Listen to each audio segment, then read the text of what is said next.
That slide by with like 13 seconds left. What was your thinking there?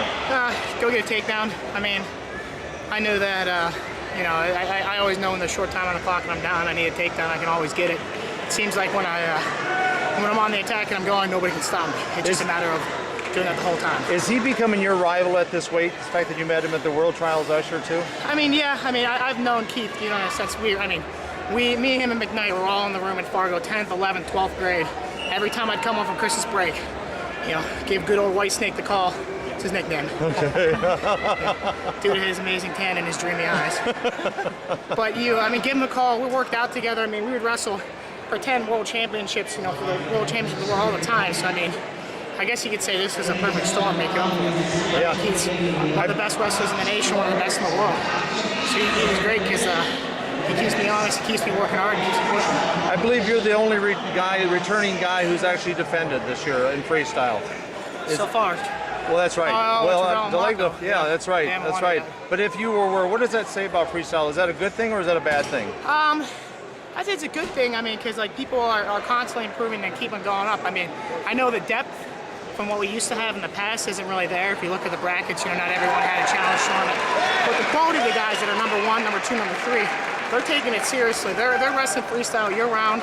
They're training for this year-round. They want world titles. They want Olympic gold medals, and that's what USA Wrestling needs. Okay, I don't need to remind you about last year's Worlds, but what did that do to inspire you guys? Keeps us hungry. I mean, you know, we don't ever want to have a world championship with that. I know I was really disappointed coming. I wanted to improve my silver finish, and going, you know, 0-1 and not even scoring a point is awful. I mean, you know, I have that guy's image in my mind. I watch his matches every time. I want to get that Cuban, you know, but it's not just him. There are other guys out there that are better. So it's keeps me honest, keeps me hungry. Did you have enough time over the off season and winter to train overseas or compete overseas? Got to go to Russia for a whole month. Okay. Got to see what that's all about. Train with their number 1, their number 2s.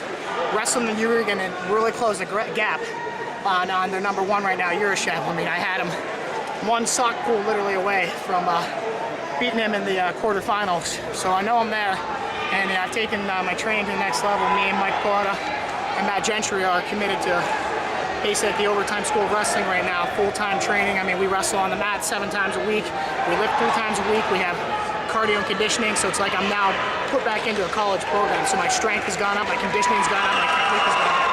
That's terrific. Thank you, Jake. Appreciate it. How will this win motivate you for World Team Trials and the Olympic Trials coming up? It's gonna motivate me a lot because I've never wrestled my best at the World Trials in 09 and 2010. I mean, Gavin beat me that first match and almost had the second match last year. But you know, it keeps me going. It's gonna make sure that this time I win 2 straight matches. I don't want anybody to have anything like that. Like, that was an ugly win, but it's a win.